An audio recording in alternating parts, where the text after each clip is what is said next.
नमस्कार, मैं जूली तिवारी हर समय आपके साथ न्यूज चैनल में आपका स्वागत है।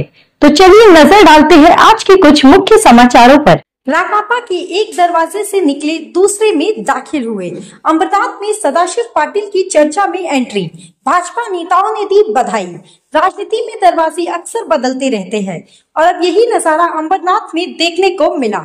राष्ट्रवादी कांग्रेस अजीत पवार गुट में शामिल हुए अध्यक्ष सदाशिव पाटिल ने कहा, मैं राकांपा के एक दरवाजे से बाहर आकर दूसरे दरवाजे में प्रवेश किया हूँ। राकांपा एक बड़ा घर है। उनके इस बयान ने राजनीतिक गलियारों में नई चर्चा छेड़ दी है। सदाशिव पाटिल के अध्यक्ष पद ग्रहण करने के बाद भाजपा नेताओं ने राकांपा कार्यालय पहुंचकर उनका जोरदार स्वागत किया।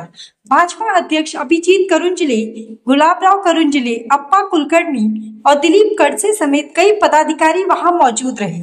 उन्होंने पुष्पगुच्छ और शॉल भेंट कर सदाशिव पाटिल को शुभकामनाएं दी। इस मौके पर अभिजीत करुंजले ने कहा कि सदाशिव पाटिल ने अब असली राकांपा में प्रवेश किया है। उन्होंने आगे कहा कि महागठबंधन के लिए यह खुशी का विषय है कि राकांपा और भाजपा साथ मिलकर शहर के विकास के लिए कार्य करेंगे।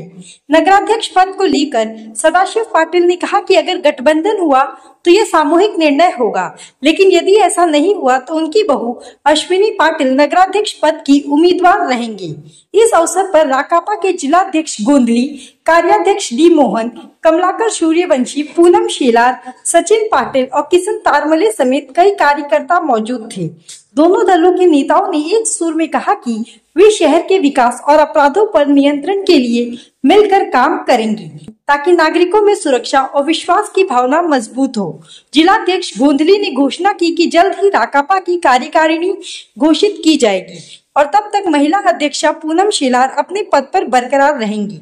उन्होंने बताया कि अध्यक्ष सदाशिव पाटिल और कार्याध्यक्ष डी मोहन नई कार्यकारिणी का गठन कमलाकर सूर्यवंशी, किशन तारमले और अप्पा मालुसरे के मार्गदर्शन में करेंगे।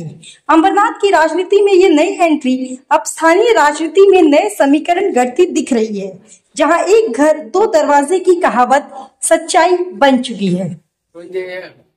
गुलाबराव करुंजले पाटील हे आमचे जुने मित्र आहेत। राजकारणातले आमचे गुरु म्हणायला काय हरकत नाही।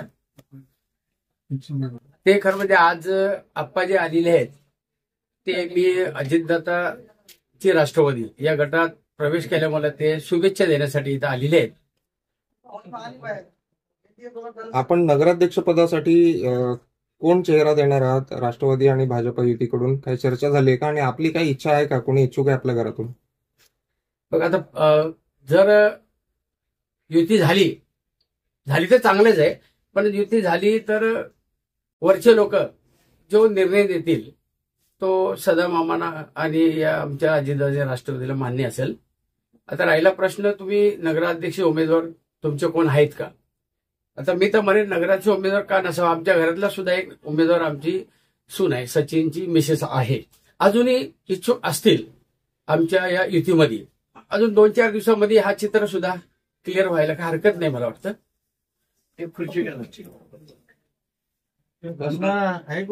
सदाशिव मामा यांचं ओरिजिनल राष्ट्रवादी अर्थात ज्याला कोर्टाने सुद्धा मान्यता दिली ते आमचे अजित पवार गट राष्ट्रवादी आहेत। आज त्यांचे अंबरनाथ शहराचे शहर अध्यक्ष म्हणून त्यांची काल पदनियुक्ती सुद्धा झाली।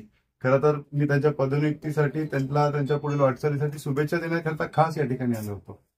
खरंच हे आमच्या सर्वच महायुतीतल्या कार्यकर्त्यांसाठी खूप आनंदाची गोष्ट आहे की आज सदामामा देखील या ठिकाणी सन्माननीय पंतप्रधान नरेंद्र मोदींचे विचार असो, मुख्यमंत्री देवेंद्रजींचे विचार असो, उपमुख्यमंत्री एकनाथजी शिंदे असो किंवा उपमुख्यमंत्री अजितदादा असो, यांच्या विचारांना स्वीकारून आज त्यांनी या ठिकाणी महायुतीच्या पक्षाचे अर्थात अजित पवार गटाचे आज ते शहराध्यक्ष झाले। राहिला विषय युतीचा आहे। आम्ही सर्वच जेवढे आमचे मित्र पक्ष आहोत आम्ही एकत्रच आहोत। या ठिकाणी आम्ही विचारांनी एक आहोत, आम्ही सर्व गोष्टींनी आम्ही त्या ठिकाणी एकत्र आहोत। अर्थात आमच्या सर्वांचं ध्येय एकच, या शहराचा विकास, अर्थात या महाराष्ट्राचा विकास, या भारताचा विकास। नगराध्यक्ष पदासाठी कोण भाजपकडून इच्छुक उमेदवार आहे? आपल्या घरातला कोणी आहे का? पक्षातला कोणी इच्छुक आहे का? नाही, घरातला तर त्या ठिकाणी ह्या पक्षाची चर्चा त्या ठिकाणी करतो। पक्षामध्ये अनेक इच्छुक उमेदवार त्या ठिकाणी आले आहेत। शेवटी तसंच राष्ट्रवादी अजित पवार गटात पण विषय आहे, तसंच शिवसेना शिंदे गटात पण देखील तसाच विषय आहे. तो वरिष्ठांचा विषय राहील, काय करायचं काही नाही. परंतु एक या पक्षाचा कार्यकर्ता, एक महायुतीचा कार्यकर्ता म्हणून जोही पक्ष निर्णय घेईल, आम्ही सर्वच त्या निर्णयाच्या पाठीशी ठाकू. बरोबर. तो आज के लिए बस इतना ही. कल फिर मिलेंगे इसी समय इसी चैनल पर. तब तक के लिए मुझे दीजिए इजाजत. धन्यवाद.